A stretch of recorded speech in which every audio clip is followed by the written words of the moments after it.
What's up guys, welcome back to my YouTube channel. Today is obviously a very exciting video. We are now a family of 4. We welcomed our son into the world on October 10th, so it was Thanksgiving Monday here in Canada, which was very special. At 10:25 p.m. we'll show you guys what he looks like. He is honestly the sweetest little baby. This is baby Jude. His name is Jude Jared Moore. Jude, just because that was a name that we liked, and we went back and forth on names a lot for the boy. I found like it was a lot harder for a boy than for a girl. But Jude is his first name. Jared is obviously Jared's name. We did that just to honor him. And then Moore, which is our last name. Also, a bird just flew into the window. I don't know if you guys heard that, but hopefully that bird is okay. He was 8 pounds, 12 ounces, so he was definitely smaller than his sister was. His sister was born at 39 weeks and was already 9'6". So he definitely feels really tiny to us, even though he is still like a generally bigger baby than most babies come out as. So in this video, I wanted to like obviously introduce him to you guys, but also just give like the entire birth story and talk a little bit more about our experience, kind of why we decided to go with a home birth. For a lot of you that watch my channel, you had no idea that I was planning on that, and so you're like finding out for the first time right now that we had him at home. Quick backstory on why we decided to go that route. My first birth was an in-hospital induction with Vivian. Essentially, the OB recommended that because she was gonna be really big. It gave us a lot more control over the situation of knowing like the day that she would come and how all of that would go. I definitely am someone that struggles a lot when it comes to control and like wanting things to be perfectly lined up so I know how things are gonna be. I have like clear expectation of it, because otherwise I can get like very worried and anxious. And so we both knew we wanted to kind of go the midwife route the second time around, but didn't necessarily think that home birth was the way that we would go. No. So kind of the reason why it first came up on the radar was when we found out that we were pregnant with him. It wasn't necessarily the timing that we were thinking. We weren't expecting it. It was it was definitely like a surprise. Yeah. And so that was like the first kind of, I think for us, release of control in terms of like the plans that we had. I just like very randomly felt this prompting on my heart from the Holy Spirit to look into home birth. To be honest, I thought it was like very crunchy, very granola. The only person that I knew that had had a home birth at that point was my sister, and she said that it was like her favorite birth experience, but even still, I don't know if I fully believed her. I was the type of person that would say like you don't get a medal for having an unmedicated birth. Like I was that person that did not think that I would ever do that. So that's why that like prompting and kind of thought was so unique to me. At first, I don't think I even told you about it. I think I just kind of started being like, all right, well, the idea. Yeah, I just started entertaining it a little bit more, looking into what that would actually look like. And because we had a team of midwives, I had like a great resource of people that I could ask questions to about it. Then I brought you into the processing, and at first you were super not into it.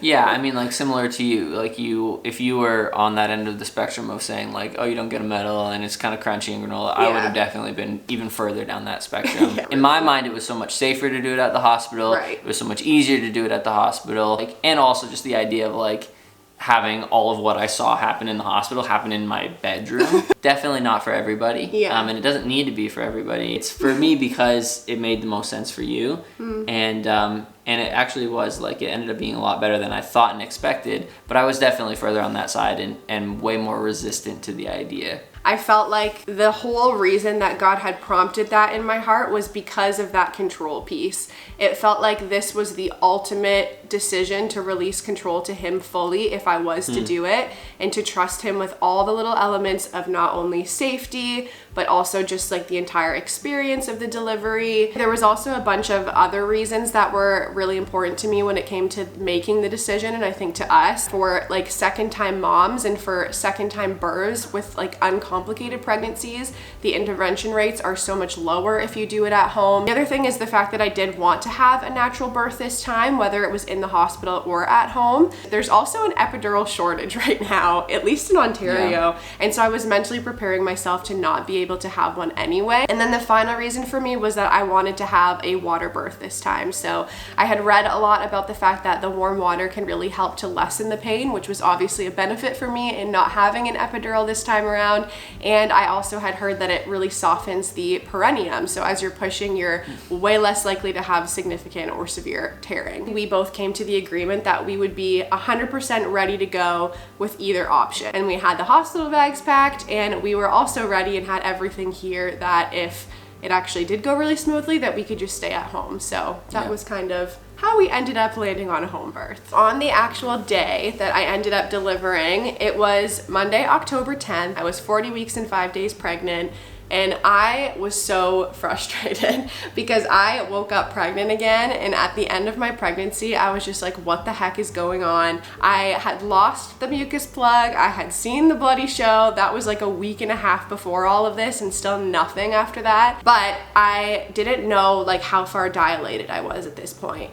We had gotten a cervix check, I think at like 38 weeks or 38 weeks in a couple of days, because we both like talked about it and decided that it would be nice to have a general idea going into the home birth. Like, am I starting at 0? Like, where are we at, so that we don't call too fast? But after that point, I talked to Jared about it, and again, I was getting anxious by just the thought of how far dilated I was. So we decided that to not do the cervix checks and to just trust my body and to not do any stretch and sweeps. So by 40 weeks, 5 days, I hadn't had a cervix check in a long time and no stretch and sweeps done.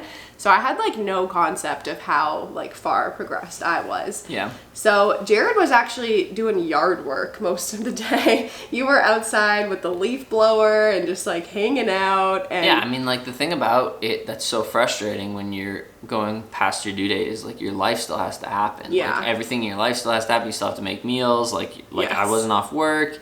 You had just gotten off work. So it's like none of that stuff stops, even though you're just kind of in this limbo of waiting. It wasn't until I think it was like around 4:40ish p.m. that I started to feel really nauseous. It felt like I was gonna vomit, and I tried to call Jared from inside, but you had the leaf blower going, so you couldn't hear me. I was standing on the deck like, Jared, trying to get you to come in. I came in, I just got into bed and laid there. I didn't think anything of it. Like, I didn't think I was going into labor or anything. I just felt like sick and needed like to nap. So by like 5:57 p.m., and the reason I can be so specific is because I have like text messages and or photos of like updates that I had sent to my sister and my mom at this point in time. I woke up from a little mini nap, and I remember they were like 10 to 15 minutes apart at this point. So they were very manageable. They weren't necessarily painful. I don't think I even told you at this point yet that I was having them. I think you just came in at one point while I was like on the toilet, and I was like, I'm having contractions, because you were like, are you good? Yeah, you weren't really like communicating anything to me. I was just finding stuff out. I didn't think that I was just taking a nap, and then I went inside and she's like on the toilet like, oh, okay. We're doing it. I didn't think that I was in labor. Like, I wasn't in pain. It was very manageable. I was just like breathing through whatever the heck was happening and just kind of thinking that maybe I was just gonna like poo. Yeah, because you had had some pain like this before, and it had sort of just passed. And I remember you saying at this point in time, like, oh, I hope this doesn't stop. So by 6:23 p.m. So literally like a little less than 30 minutes later, I think that I had like mentally understood that this was different, because I couldn't get them to stop. They were consistently coming probably like 7 or 8 minutes apart at this point. I remember that was when I mentally started to do like the breathing methods that I had learned. So I was doing like the breathing in for 4 seconds, out for 6 seconds, trying to just like unclench my jaw, relax my shoulders, like do all of those things on the birth ball, and just try and like welcome all of it, because I think like that was one of the things that I had read a lot about, was if you like see it as pain and clench up, like it's going to be harder for your body to actually just like lean into it. So I think I was honestly just excited at this point. Like, I was just happy that it was coming. It wasn't changing and that the contractions were happening. So it was really easy for me to actually lean into it and enjoy it. So by 7 p.m., my contractions were now 5 minutes apart and lasting for 1 minute long each time, if not longer than that. And so that was when I told Jared, like, okay, I think we need to start getting ready now, like, for this to actually happen. This is when Jared started to pull out the birth pool and like lay down the drop sheet underneath it in our bedroom. It was like the perfect birthing setup. I had like the bathroom with the shower and the toilet and the pool and then the bed right there. So everything was kind of there in this like setup. It probably took 30 minutes. Oh, really? 20 minutes to set everything up. I remember sitting there and being like, 15, it's not going to be ready, and like every minute felt so not to long. fill it with water. Yeah. That took like an hour. You also at this point started like setting up the room with like the environment that I wanted. So like having the diffuser going with clary sage essential oil. I used that to help stimulate contractions, lighting lavender candles and stuff like that. So you were just kind of like creating the vibe for the room in general at this point. At 7:22 p.m. this is the timestamp that I have of when I actually called the midwife. So at this point we were still kind of waffling, like, should we even call, because we don't know for sure like how far along we are. But it was getting a little bit more challenging for me to talk through the contractions. I was like having to focus a lot more on the breathing. So we were like, we should probably call and just let them know, if nothing else, like what is happening at least. So when I actually got connected to the midwife that was on call for that night, it was the midwife that I had been praying for earlier in my pregnancy and really, really hoping that she would be the one to deliver. And I ended up telling Jared, like, it's not gonna be her, like she's on vacation, like basically because I went past my due date and it was like this date, I got the one that I had prayed for. And literally if I delivered the next day, I wouldn't have, because she was gonna be off again. It just like perfectly lined up that the one that I spent the most time with, felt the most comfortable with. Jared had met her. It was just like everything would have been so perfect if it was her, but I just kind of again let go of that expectation and released the control of it. But then it ended up being her, which was just such a cool thing. She confirmed that I was definitely in labor at this point from the sounds of things, but also kind of said it could be a while from here. Like she said, like it could still be the middle of the night. I was like, okay, cool. How about we like update you in an hour with what's happening? So I hung up the phone, kind of gave you the update. And what she had recommended was getting into some sort of hot water. If I was in like true early labor, that if I got into the hot water, that the contractions wouldn't stop. They would actually like continue to pick up. But that if I wasn't in like true early labor, that they would probably slow down and peter off, and then I would just go to bed. So after that, I was like, okay, I'll get into the shower in a couple minutes, because the birth pool was still fully empty. Like we didn't want to fill it up yet in the case that it would like get too cold before we actually needed it. So we like put Vivian down for bed, like your mom came in with her, and for me that was very emotional because I still kind of felt like that would be the last time that we would put her down for bed before a baby would arrive. And then the other thing that happened at this time point is I texted our friend who is a photographer, because like very randomly a couple days before we actually talked about her coming to photograph the birth.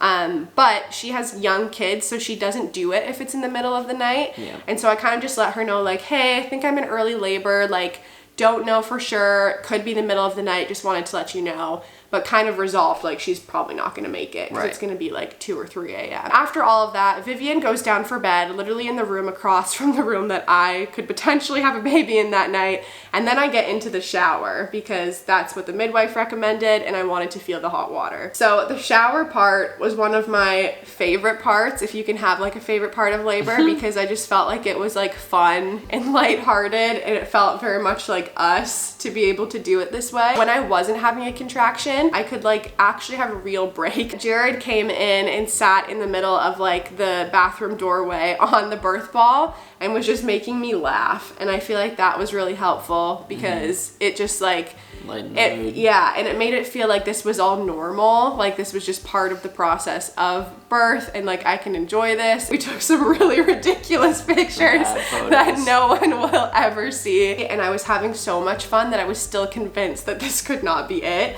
So I actually kept stalling before calling the midwife back, even though the contractions were still consistent, because I even said to you a couple times, like, what if this isn't it? Like, what if I'm just pooing and like I just have diarrhea right now, and like this is is not going to be like the actual thing. And I think part of it was also the fact that I wasn't in that much pain yet, and that kind of surprised me. Literally 15 minutes later, and I have like the timestamps of all this, I was on the toilet and could not speak through the contractions anymore. So I think I was so relaxed, and then my body kind of kicked in, and then it was like, okay, it's go time. So I remember at this point I could not text people back anymore. Like I stopped texting the photographer, and Jared actually had to call the midwife back to let her know to come. So that was when you got on the phone, and then you kind of brought the phone over, and like between contractions I would try and explain like how I was feeling. But then essentially she was like, okay, I'm gonna be there in like 10 minutes. By 9 p.m. she was there, and that was when we did the cervix check. So for the first cervix check, I kind of laid down on the bed, we did the thing, and then she confirmed that I was like 6 centimeters and like 90% effaced, and we were not expecting that. I think we were both shocked to hear that number and weren't necessarily expecting for me to be like that far progressed. But essentially at that point, she started getting set up, and I just like tried to keep going with the things that I had been doing. So I was doing on the birth ball at this point, because you at that point needed to start filling up the actual like pool. So I had to get out of the shower. He had to use the water line to fill up the tub. There was like a min line that we needed to hit for me to be able to get in. So I was on the ball at this point, just doing like the pelvic tilts, the figure eights. And the other thing that was really helpful for me was using the comb method. And I just held that in my hand and kind of like used the pressure of that to cope with the contractions. And at this point you were like full on in the counter pressure. Like if you had to leave the room to do something, the midwife had to do the counter pressure, or I felt like I like couldn't do it. But for whatever reason, it was just like this magical thing that helped me basically just make it to the next one every single time. I remember like I was still able to have conversation. I was still like kind of joking and smiling through like the breaks. Yeah, not the actual contractions, but in the breaks. And then I was talking to the midwife, and I was like, what does transition feel like? Like, how do I know I'm in transition? And basically she was just like, you'll know. And I was like, okay. And it was less than 10 minutes later that I was in transition. I remember like the distinct thing that made her think like I need to check you again was because my voice changed. I think beforehand it was kind of like a low moan where I was breathing through it, but it became more of like a growly type moan when I was in transition. Did it freak you out at all? No, it didn't really freak me out. You just like, the thing that made me like concerned is that you seem to have less control over your body. Right, in the contractions. Yeah. Beforehand, there was just a level of like, I don't know, you kind of, the lid was still on the pot, and then when you were in transition, it like boiled over and you couldn't stop yourself from doing certain things, like making certain sounds and stuff. Because it was just like sounds you would never make, and I was like, oh, you can't keep yourself from doing this. And I think at that point I was like, I need the tub so badly that I was like, okay, like I think this is what she was talking about. So then at this point she's like, I'm gonna call the backup midwife. So the second midwife ended up getting the call and arrived like 10-15 minutes after that. And the other thing was like the backup midwife was the secondary person that I had also prayed for. So just all in all, it was so cool how these little things just kept happening.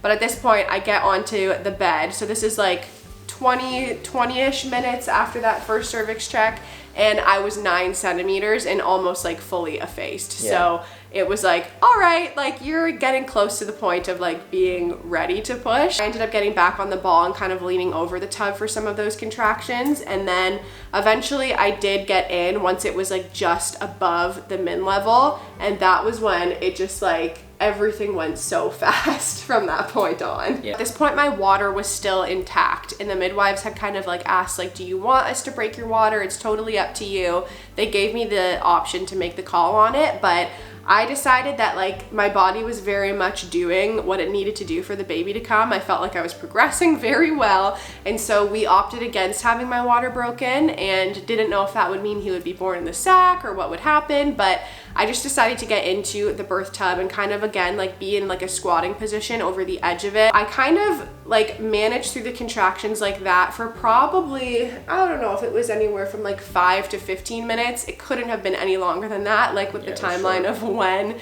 the baby actually was born. And then I felt that feeling of like I needed to push. Like people talk about it and say like you just start to feel pushy all of a sudden, like there's no other word to describe it. And that's how I felt of like, okay, he's like coming down and I need to like help him out. The contractions at this point did not have a break or like a stop in between them. And if they did, it was so much pressure that I like felt like I wasn't really getting any breaks at all at that point. And like just making whatever noises I needed to make. I did not expect myself to be so vocal, but it was just like kind of what was happening in the moment. And I pushed like that for like 7 minutes. And then I remember one of the midwives telling me that like I hadn't made much progress in actually getting the baby out, because the way that I was like kind of like vocalizing and trying to push, I was wasting and using a lot of my energy on basically just like making noise and not like actually pushing him out. Yeah. And that was really frustrating for me. And I think like that was my moment where I felt like I couldn't do it. And that was the one moment where I had like the moment of regret that people talk about, where it's like, you mean I could have done this not naturally and with an epidural and like without pain?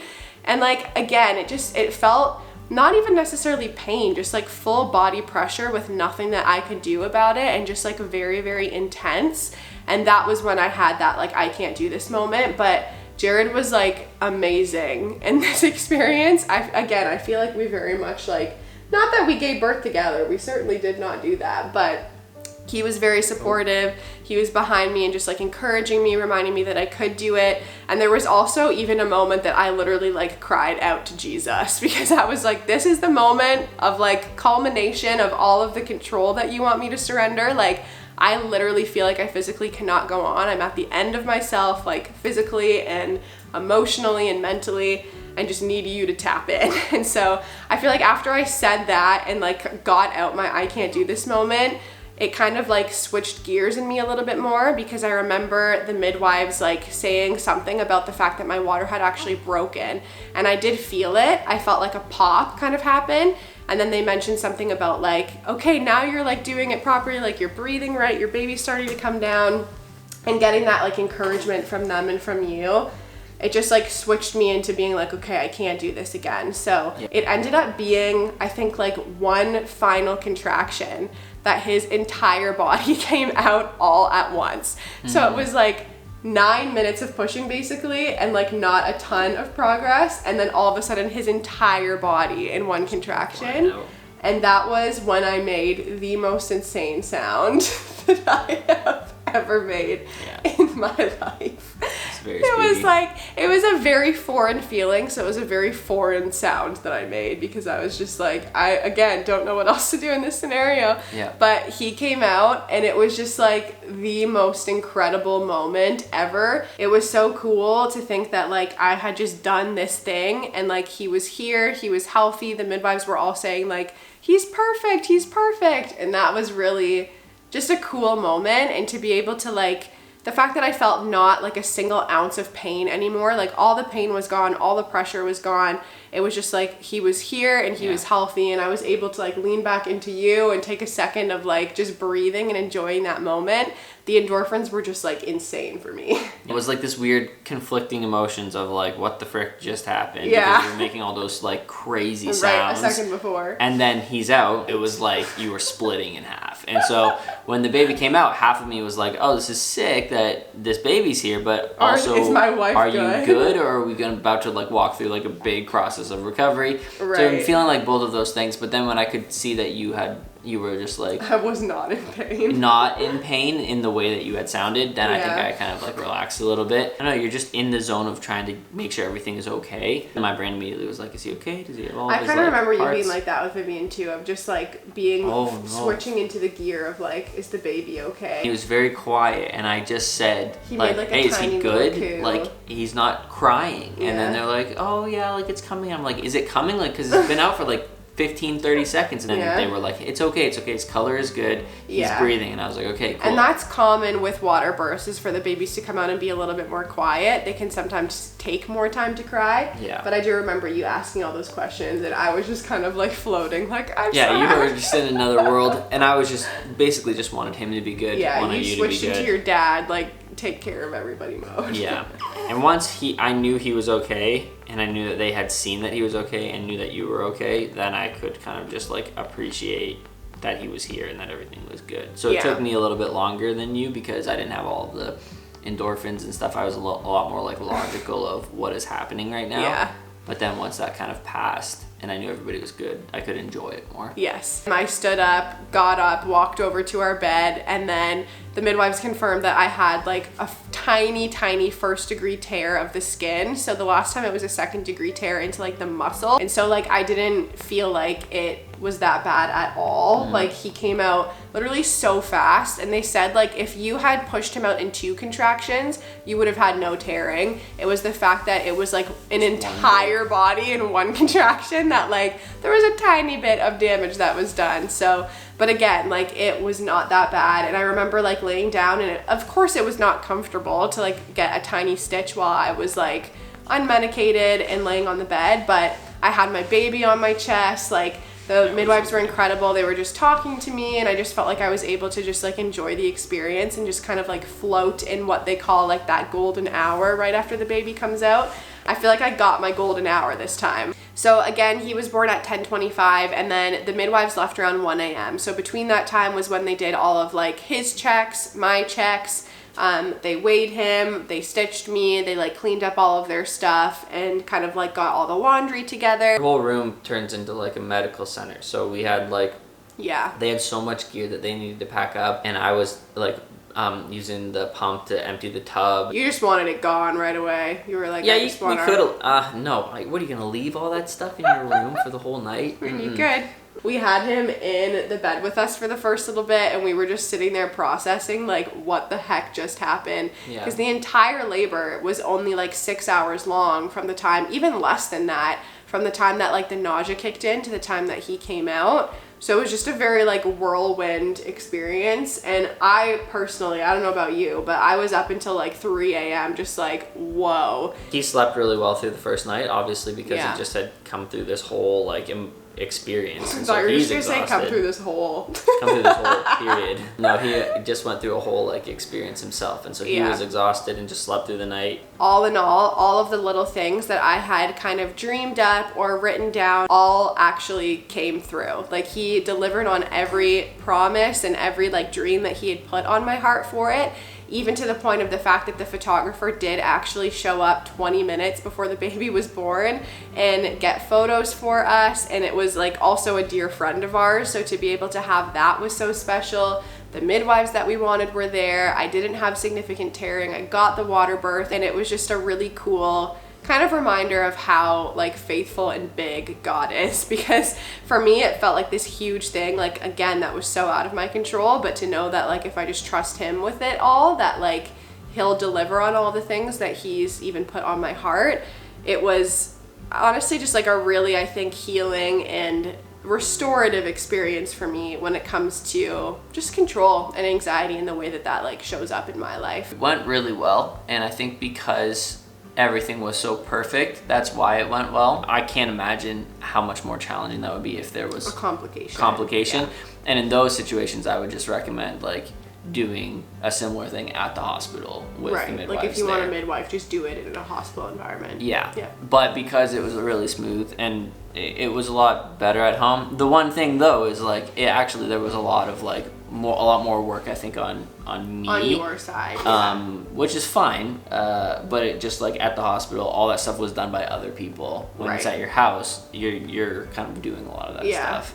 I liked that though, because it felt like again we were doing it together. Yeah, like, which I think was a benefit. I feel like we gave birth in a sense, because it was like so much more like a team thing that we had to do this time than it was last time. But it's just something to know, because nobody talked to us about that beforehand. Which again was fine, but just like be aware of that. Ultimately, I was healthy. Baby boy is healthy, which is what matters and what's most important at the end of the day. So yeah, that is our home birth story. I do have a birth vlog coming for you guys at some point, so stay tuned for that. I'm obviously just gonna have to edit and do a lot more editing than I usually do, just with the footage, and make sure that like everything is like good to post online. So that will be coming at some point. But if you guys want like more like frequent updates on how we're doing, definitely follow me on Instagram. I post a lot more updates on there, just with like behind the scenes in life, and that is at Beth Grace Moore. But also feel free to subscribe to my YouTube channel if you want to see more videos like this in the future. So until my next video, I love you guys, we're praying for you guys, and I will see you soon.